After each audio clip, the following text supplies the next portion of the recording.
Take one. Hey, folks. Welcome back to another episode of the Change Physician Podcast. This is your host, Dr. Kevin Cuccaro, with my wonderful co-host, Dr. Melissa Cady. And we are going to be talking in today's host chat about keeping things simple and really keeping things simple in health, wealth, and relationships. If we hit all three, great. If we don't, which is going to be kind of likely because each of those, there's a lot to talk about here. But really, Melissa, the reason I wanted to talk about this, and you kind of know that I'm always looking at kind of simple versus complex. And for me is always how you can take the complex and reduce it into more of a simplified, not dumbified process. And, but I think this comes up over and over and over again, because you almost see, whether it comes to health, wealth, or relationships, that instead of simplifying things, there seems to be almost industry is designed to complexify the living crap out of it. Mm-hmm. Mm-hmm. What do you think about just that to start when it comes to this stuff? Well, like the first things that came to mind, which probably were not what you were thinking, is that it's like, you know, the industry sometimes want to make it seem like they have the answer, like in this new technology and this new thing that's like so complex that you need it because it's going to change your life. And yeah, there are some moments where things like that, you know, can happen. Life-changing moments.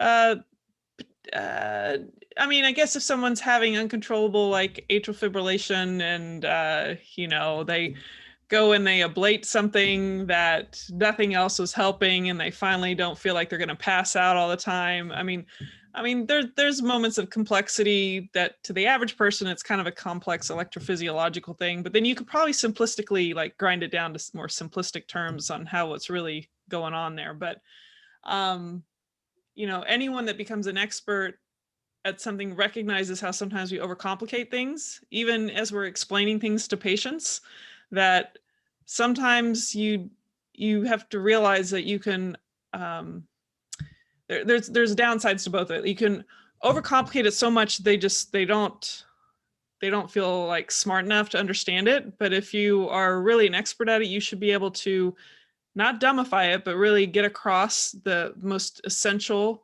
salient features or, you know, details of what that patient needs to know, knowing that they're coming from maybe a non medical background.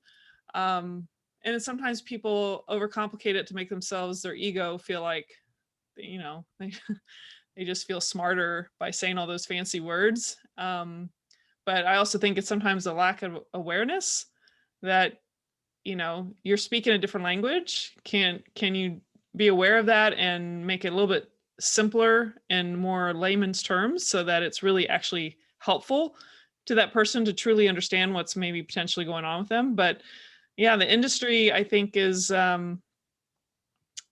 there's some really basic, simple things that really contribute to health. And we make it seem like we need these extrinsic things to create health, when most of it is created from within. And even then, people sell a lot of stuff to consume and supplement stuff that, you know, heck, you could go plant your own seeds in the backyard and grow your own food and not even need them. But anyway, that's my first thoughts.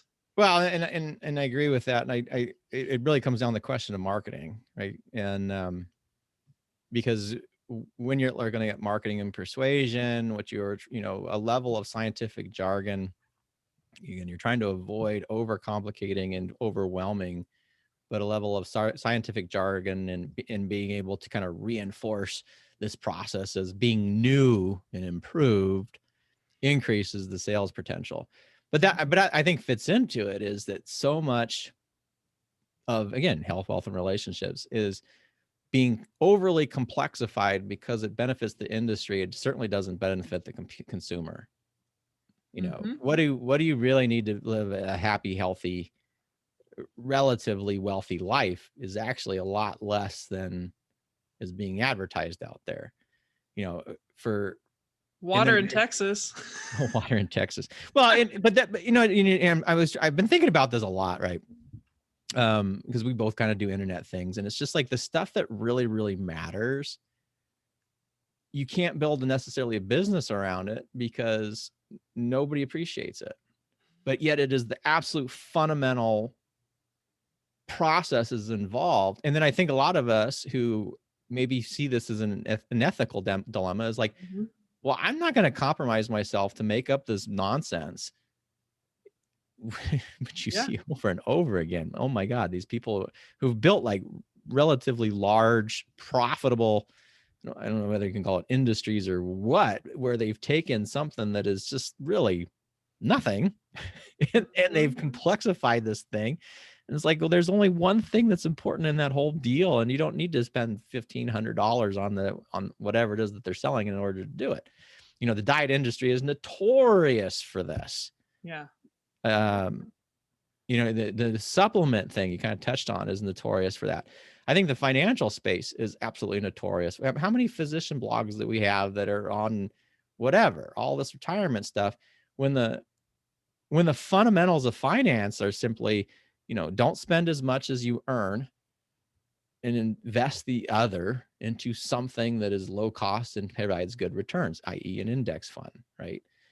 And yet it must be a human thing, because even in, you know, in the physician forums that I'm sure we're both in, you can see people, it's like, I'm a physician, I have this good income, I want to catch the bubble, I've missed the GMC thing and the game, you know, the GameStop. It's like, freaking chill out, dude. You're never, unless you're in the ins and outs and willing to devote 150 hours a week to studying that stuff and get the insider information, which, yeah, that's what a lot of these companies do. Oh, I'm guessing, you know, particularly the ones that are looking at micro trades and all this other stuff. The thing for you as a physician is to optimize your skill set, which is patient care, and then default to simplify your financial process into what the evidence says works. Yes. It is not that complex. And yeah, anyway, it was just driving me crazy because, you know, I don't know why over the last couple of weeks, all I can see is why are people making all this stuff so complex? And anyway. Yeah, well, they're, you know, fear of missing out. They want the next week's thing. They want that, you know, hoping to hit the jackpot on something. Like the some, it's amazing. Like, just even this saving, putting money in a compound interest type of vehicle that, you know, if you just are consistent about putting the money where it can grow, obviously, if you can put forth an effort, maybe you, I don't know, write a book. I'm not that I'm gonna say unless you got some like forward from a, I'll speak that from personal experience. You know, I put that energy in on the front end and it still pays me some dividends later. So if you're able to put in your effort initially and not have to trade your time for money, that's really the ultimate residual kind of income where you don't have to trade that time. But like you said, you can be smart about your simple strategy so that you come out ahead, and people tend to overcomplicate it, and then either they stress out about it, or like you're talking about that individual, or they stall out because they're just in overwhelm, so they, what do they call it, uh Analysis by paralysis. yeah, analysis, yeah, analysis paralysis. It's something that's going to happen to people at times when that situation arises. But um I just lost my thought. There was something else about relationships, and because I kind of focused on the medical side when you asked me that question, but even like relationships, you know, I think about people that, oh, we got to go on a trip and do all these things, and like it creates all this. Not that it's, I love to travel, but sometimes, and I'll speak for myself a little bit, type A, and kind of, you know, can get focused on tasking and working because that's how we're trained and that's my default. So I just got it accentuated by the medical training I went through.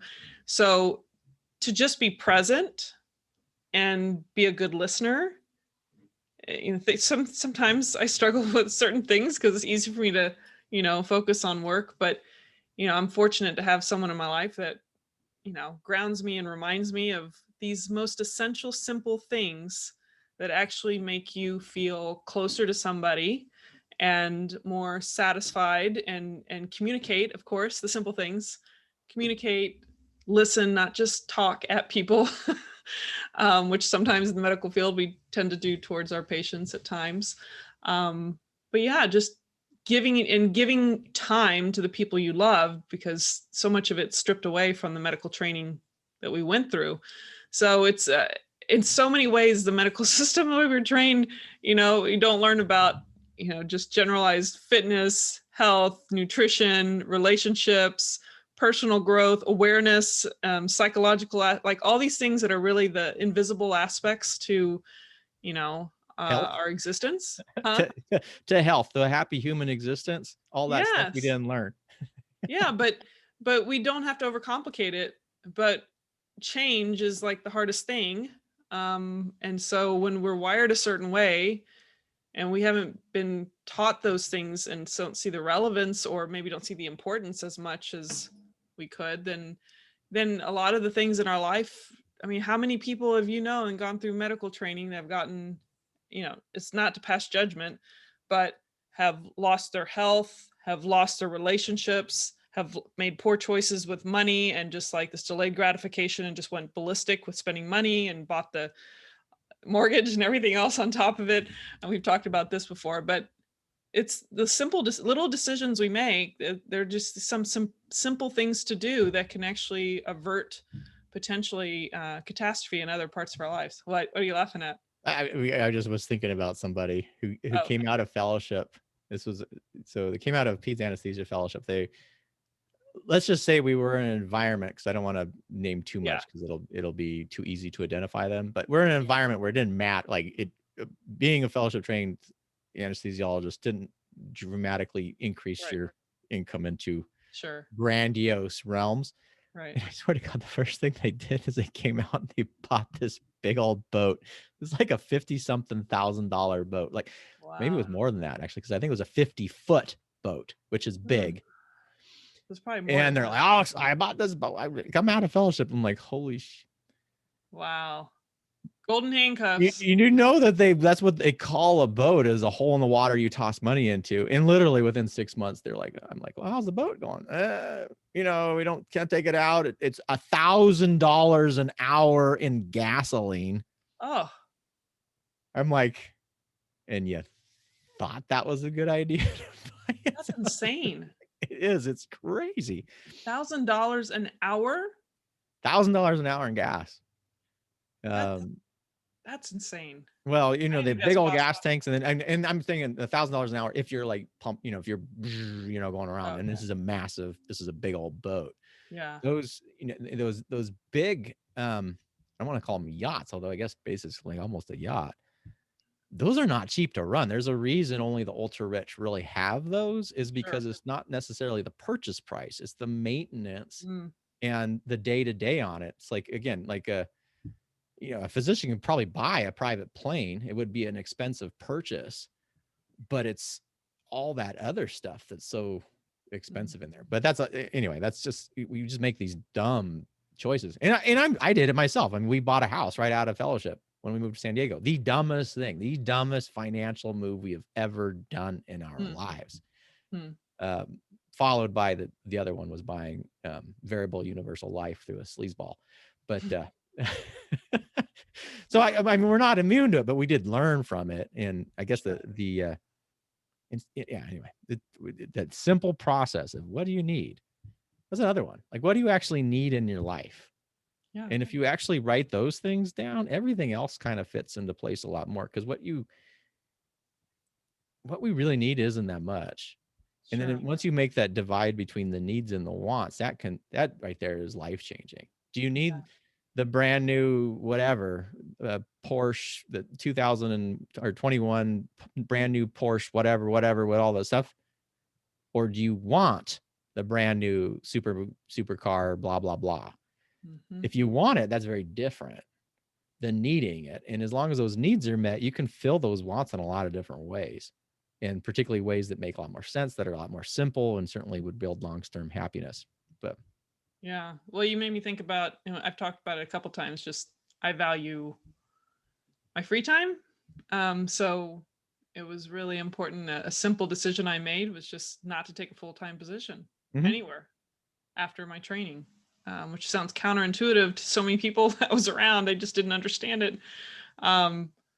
But that I realized that was probably one of the best decisions, or I guess starting out to have that. I don't know where it came from, but actually I probably do. I was just restarting my life, had gotten divorced and went on with my life, and I wanted to stay non-committed to people having my entire, all of me. And it was better for me to kind of design my own life. And so I think that's how it started. But I still have that mindset and I enjoy that. And like you said, you need to know what's important. And, I didn't go buy, the house that costs twice as much as what I paid for mine, because a lot of physicians go out there and get those expensive houses. So it just takes some of the pressure off of you to, perform at a full-time level, especially if you don't know what life's going to present to you. You just don't know when those challenges or physical limitations or something happens. You don't want to be, caught in a huge hole that you have to try to climb back out of. So, yeah, I think, knowing yourself is another important part. Simple strategies is something I think was delayed in me, is just to slow down and pay attention and understand who you are and what drives you, and knowing your boundaries and what's important. And so you don't choose maybe uh, a poor choice for a spouse or, those kinds of things. Because that who you marry absolutely radically can, and we've talked about this before, but keeping it simple, I don't know how that applies there. Well, well, there are some things with relationships with that. Like, there's a ratio. John Gottman is the guy that I know has the most research that I've ever been aware of. So if you're a listener and you know more about this stuff, please fill it in, because I think that's probably a neglected topic that we probably don't talk about, which is super important. Like, if you think about the health, the wealth, and relationships of the three, the health and relationships I think are the most important, and the relationship one is to get the short shift a lot of times. But John Gottman, who wrote like some 8 somethings of marriage, or I can't remember the actual name of the books, but he has a lab up in Seattle. And one of the simple processes there that I thought was really quite interesting was the criticism to praise ratio. Yeah. And that's it. It sort of fits the positivity ratio of Barbara Fredrickson that actually doesn't have as much evidence, but it's still a good guideline. Basically, you need five points of praise for every point of criticism. And maintaining lots of praise, lots of appreciation in a relationship. And in the same way, who are you with? Are they providing you more praise or more criticism? Right? That's a super simple way to evaluate a relationship. And then, if you're in the process, obviously I haven't been dating for a long time.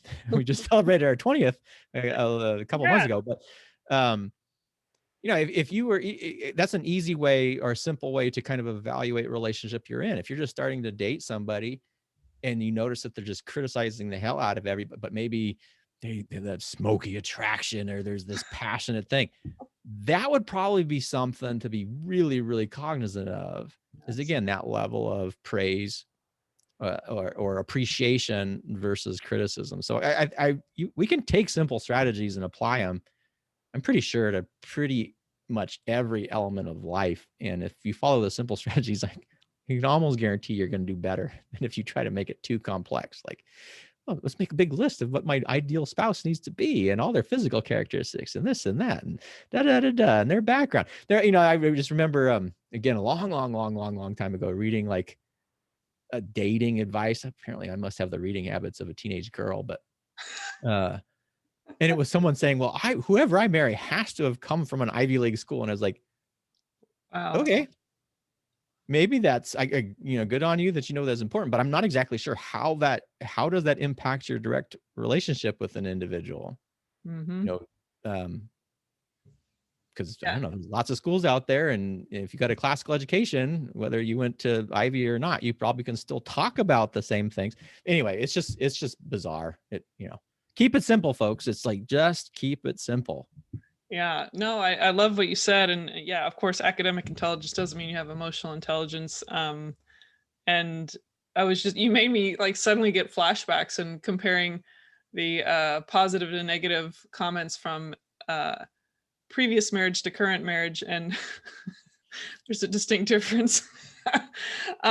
So at least from, the place that I sit now, of course, and you're in the middle of it, your awareness of things probably different from what I'm recalling at this point. But yeah, that's wise. I'm really impressed with all those names you were just throwing out there of people you've read and relationships and Well, whatnot. the other problem I have is I hate not knowing. We did an episode on not knowing. I hate not knowing. I hate it. Like it is distressful for me. And yeah, and realistically is you look at all the stuff. I'm a child of divorce, and it was actually really good. My sister and I talk all the time. We're very glad my parents got divorced when they did. When it wasn't abusive, it wasn't any of that stuff, but it was like very different. But I think I was early on. I recognized looking at models for like relationships. So I would identify friends who had parents that were still married, and well, what were the activities they did. And then we had a family friend who went through, I'm kind of laughing, but it's not really funny, but kind of this existential crisis. And for whatever reason, he started looking at all his past relationships. And then he ended up shipping my wife and I all these books. Like, Mm. and the first thing I was like, I hope you don't think our relationship is horrible and that we need this help. But I think he just did it because he was like, wow, I'm learning all this stuff. And he sent us all these books. And so I read all this stuff. And yeah, it's interesting, like, because relationships again get short thrift. We've been raised with an industry that says you meet someone, you fall in love, and it's happily ever after. And that is the biggest load of garbage that has been sold to humanity. It doesn't happen that way. No. It can still be good. You can still live happily ever after, but that after ever after point has a whole bunch of work to keep it happily every other, the next day. So it's happy. But anyway, Yeah, happily ever after with work. happily ever work, happily working thereafter. Yes. I like that better. I think happily working thereafter. Yeah. I do like that. Oh yeah, that was good. There you go. Well, Yeah. maybe we'll just finish off with that. How's that sound? And I think that's, we went all over the place with this one as always for Yeah. super simple strategies, but I think that's appropriate ending on relationships. Keeping it simple for health, basic moving, lifestyle choices, good nutrition, minding, general, prevention strategies, especially during COVID times. Just, wash your hands, don't be rubbing on your nose and touching your, neighbors. I was going to say something else. I was going, whoa. No. Wealth wise, keep it, there's all different philosophies out there, but spend less than you earn. That's like yeah, the number one thing. Yeah, and Spend then less than you earn. right, and work smarter, not harder. If you can, leverage, money in a way where you can put forth the effort on the front end, and you can learn little strategies. You don't have to overcomplicate it. Just kind of seeing the big picture and some planning involved, and relationships, being mindful and intentional about what's important, and spending time and listening and communicating, and not buying into these, industrial myths of just you fall in love and that's all you need. Obviously, be positive, provide positive reinforcement and positive comments more so than negative. Even if, we all need to work on something, I think we can all agree on that. So be compassionate with the one you're closest to, and try to be understanding, and realize that they are a mirror into your own soul, and they're probably going to reflect back to you the very things that you need to work on, which are not always going to feel good. That's a good point, though. I gotta, because that's, another life-changing one for me is when you recognize that you pick somebody for the negative qualities as much as the positive qualities. That's a big one, folks. That one causes you to start, wait a second here, maybe I need to investigate this a little bit more. Yeah, some of the very things that I adore about my own husband have come back in a different way, to where it can drive you crazy, but it's not necessarily their problem. Sometimes it's your problem and the way you're taking it. But anyway, I do like that idea of that if you use a relationship in a way that is healthy, it is a reflection of you in some way, and that you are impacting one another, and there's an opportunity for growth as individuals and as a couple. And there's definitely work involved to enhance that marriage and be that happily ever after. So how'd that go? Was that good? I think that went well. I think that went Okay. well. Awesome. Well, for those of you listening, I am Melissa Cady, the Challenge Doctor, joined by my awesome co-host, Dr. Kevin Cuccaro. And here on The Change Physician, if you have not heard of The Change Physician, you just came across this, you can go to thechangephysician.com to join our community, whether you're a physician or consider yourself a physician ally. We'd love to see you there. And make sure to join us on Facebook, our page, The Change Physician page, to see our Monday motivations every Monday afternoonish to evening. And we'll be discussing the episodes coming up, what happened the week before, and what we're inspired to do this coming up week and how last week went. So look forward to you joining us, and everyone, please take care.